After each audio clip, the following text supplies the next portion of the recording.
यहाँ हम डिस्कस करेंगे थिन फिल्म इंटरफेरेंस के बारे में। थिन फिल्म के लिए इंटरफेरेंस की कंडीशंस ब्राइट फ्रिंज और डार्क फ्रिंज या कंस्ट्रक्टिव इंटरफेरेंस और डिस्ट्रक्टिव इंटरफेरेंस के लिए कंडीशंस को डराइव करेंगे। थिन फिल्म ग्लास की भी हो सकती है, जैसे आप गॉगल्स लें या सन ग्लासेज जो लगाते हैं उसका जो पर्पल कलर है वो थिन फिल्म इंटरफेरेंस के वजह से कह सकते हैं। लिक्विड की हो सकती है, जैसे आप सोप बबल के केस में कह सकते हैं कि वो कलर्ड दिखाई देता है। ये एयर की थिन फिल्म भी हो सकती है, जैसे आप न्यूटन्स रिंग एक्सपेरिमेंट में देखेंगे। कुछ वर्चुअल भी हो सकती है, जैसे आप माइकलसन इंटरफेरोमीटर में देखेंगे। तो यहाँ एक जो केसेज है इनका, इसकी जो बेसिक कंडीशन है वो हम डराइव करेंगे। तो यहाँ एक थिन फिल्म लेते हैं हम। मान लीजिए आपके पास एक टी थिकनेस और म्यू रिफ्रैक्टिव इंडेक्स की कोई थिन फिल्म है। तो ये थिन फिल्म है जिसकी थिकनेस है टी और जिसका रिफ्रैक्टिव इंडेक्स है म्यू। इसका मतलब क्या हुआ? इसका मतलब है कि यहाँ से लेके यहाँ तक ये टी थिकनेस है और इस फिल्म का रिफ्रैक्टिव इंडेक्स है म्यू। यहाँ रिफ्रैक्टिव इंडेक्स 1 है, या कह सकते हैं म्यू इसका रिलेटिव रिफ्रैक्टिव इंडेक्स हुआ। यहाँ से एक लाइट इस पर फॉल करते हैं तो ये लाइट यहाँ से रिफ्लेक्ट होगी। इसके साथ साथ ये चूँकि डेंसर मीडियम में जा रही है तो ये नॉर्मल की तरफ थोड़ी सी बैंड होगी और लाइट यहाँ अंदर भी जाएगी। अंदर जाने के बाद यहाँ से इस सरफेस से फिर रिफ्लेक्ट होगी और ये फिर से रिफ्लेक्ट होने के बाद लाइट बाहर निकल जाएगी। तो हम कह सकते हैं यहाँ से लाइट ये फिर बाहर निकलेगी। बाहर जाने के बाद ये दोनों जो रे होंगी ये पैरेलल हो जाएंगे। यहाँ हम कह सकते हैं पॉइंट ए है, ये बी है और ये सी है। इसे आगे बढ़ाते हैं, थोड़ा सा कंस्ट्रक्शन करेंगे और इसे भी थोड़ा पीछे जहाँ तक ये मिलेंगे वहाँ तक लेंगे। ये इंसिडेंट एंगल है तो ये आई मान लेते हैं और ये रिफ्रैक्टेड एंगल है तो ये आर है। सी से एक परपेंडिकुलर इधर लगाते हैं और दूसरा परपेंडिकुलर ए से इस बी सी पर गिराते हैं। तो यहाँ इसे एम लिख लेते हैं और इसे एन लिख लेते हैं। इसे हम कह देते हैं कि ये पॉइंट पी है। ठीक है, तो यहाँ जो रे हैं इस रे को 1 मान लें, अगर हम इस रे को हम 2 मान लें तो यहाँ इंसिडेंट रे है। एक इंसिडेंट रे रिफ्लेक्ट होने के बाद यहाँ आई और दूसरी रे जो ग्लास की शीट है या म्यू रिफ्रैक्टिव इंडेक्स की शीट है उसके दूसरे एज से रिफ्लेक्ट होने के बाद यहाँ आई। तो ये जो दो रे हैं 1 और 2, इन दोनों रेज में इंटरफेरेंस होगा और यहाँ फ्रिंजेस दिखाई देंगी। इसके अलावा एक रे यहाँ से भी जाएगी और दूसरी यहाँ से जो रिफ्लेक्ट होने के बाद वापस आएगी यहाँ से भी जाएगी। तो ये ट्रांसमिटेड या रिफ्रैक्टेड जो रेज होंगी इनमें भी इंटरफेरेंस होगा। तो यहाँ रिफ्लेक्टेड की बात करेंगे पहले कि रिफ्लेक्टेड वाले जो केस होंगे 1, 2 इनमें कितना पाथ डिफरेंस होगा, उस पाथ डिफरेंस से कंडीशंस निकालेंगे। तो यहाँ देखिए जो रेज हैं एक ही रे से 2 रे प्रोड्यूस हुई हैं। तो हम कह सकते हैं यहाँ एक कॉमन वेव फ्रंट खींचते हैं जो आउटगोइंग रे हैं, ये सी एन उनका वेव फ्रंट है। जो एक रे पहली रे है वो ए से एन तक जा रही है और दूसरी रे ए से बी और बी से सी जा रही है। जो ए से एन तक जाने वाली रे है वो एयर में है और ए से सी तक पहुंचने वाली रे है वो ग्लास प्लेट में है। तो हम कह सकते हैं कि पाथ डिफरेंस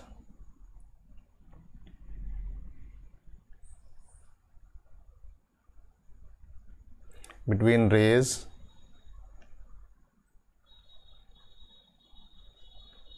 वन एंड 2, इसे हम कुछ नाम देते हैं।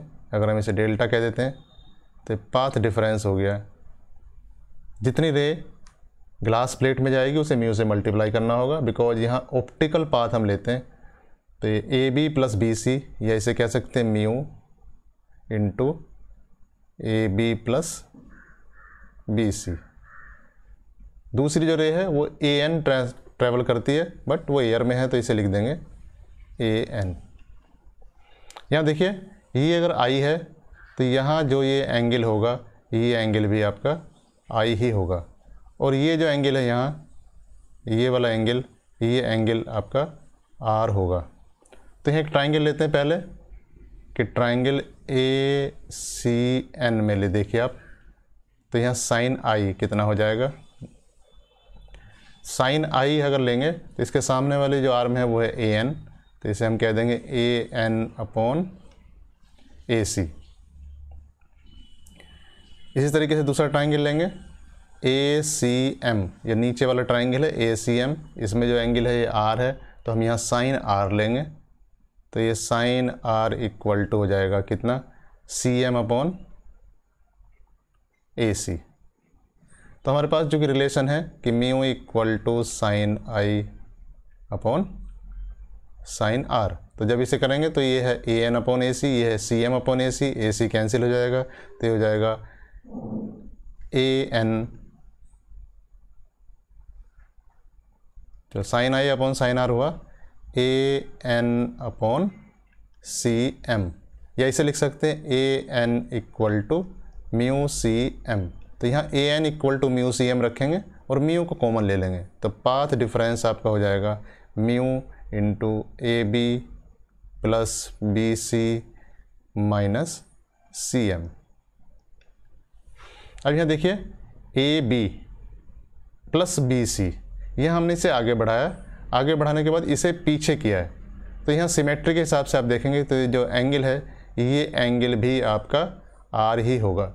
ये एंगल आर होने का मतलब है कि जो लेंथ है पी बी इक्वल टू कितना होगा, बी सी होगा, तो आप कह सकते हैं पी बी इक्वल टू कितना होगा, बी सी होगा, या कह सकते हैं ए बी प्लस जो बी सी है ये हो जाएगा P B plus B C, या इसे कह सकते हैं पी सी। तो इस तरीके से जो पाथ डिफरेंस है डेल्टा, ये हो गया आपका mu into P C minus C M. P C में से सी एम अगर घटा दें तो ये हो जाता है पी सी में से सी एम घटाने के बाद आ जाएगा पी एम आ जाएगा, तो हम कह सकते हैं कि म्यू इंटू पी एम, तो इसे कितना हो जाएगा म्यू इंटू पी एम, तो ये हो गया म्यू इंटू पी एम, तो यहाँ से हुआ पी एम। अब दूसरा ये ट्राइंगल, इसका मतलब हम इस ट्राइंगल में आ जाते हैं ए एम पी, तो ट्राइंगल लेते हैं इस बार ए एम पी। तो ए एम पी में देखिए जो पी एम अगर हमें निकालना है और ये ए, इसका मतलब कॉस आर हमें लेना होगा, तो कॉस आर कितना हो जाएगा पी एम,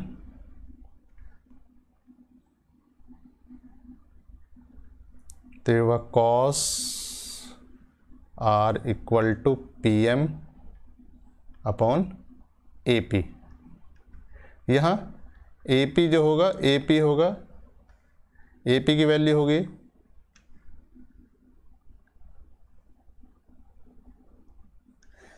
ए पी यहाँ से यहाँ तक कितना है टी है, ये दो ट्राइंगल हैं, दो ट्राइंगल का मतलब ये हो जाएगा ए पी इक्वल टू कितना हो जाएगा ट्वाइस टी, टी का डबल, तो हम कह सकते हैं पी एम कितना हो गया, तो पी एम हुआ 2t कॉस आर।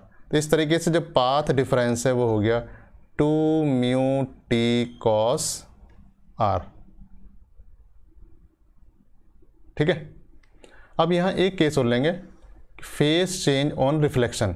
तो पहली वाली जो रे है रे 1, ये यहाँ रिफ्लेक्ट हो रही है डेंसर मीडियम से, इसका मतलब इसमें एक एब्रप्ट फेस चेंज होगा, कितना एब्रप्ट फेस चेंज होगा पाई का, या λ/2 का पाथ डिफरेंस होगा। और जो नीचे से रे आ रही है ये यहाँ पर रिफ्लेक्ट हो रही है रेयर मीडियम से, तो इस रेयर मीडियम से रिफ्लेक्ट होने के बाद इसमें कोई एब्रप्ट फेस चेंज नहीं होगा। तो हम कह सकते हैं जो एक्चुअल पाथ डिफरेंस है वो डेल्टा इक्वल टू कितना हो जाएगा 2 म्यू टी कॉस आर। अब आप यहाँ प्लस λ/2 भी लिख सकते हैं, माइनस λ/2 भी लिख सकते हैं, जैसे कि कंडीशन है, तो माइनस λ/2। अगर हम कहें कि ब्राइट फ्रिंज के लिए क्या कंडीशन है, तो हम लिख देते हैं ब्राइट फ्रिंज, या कह सकते हैं कंस्ट्रक्टिव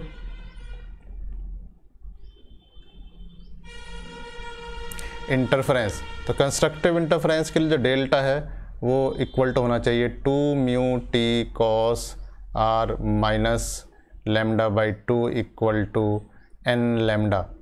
तो ये λ/2 इधर आएगा तो ये बन जाएगा 2 mu T cos r equal to n plus half या 2n+1 लैम्डा बाई 2।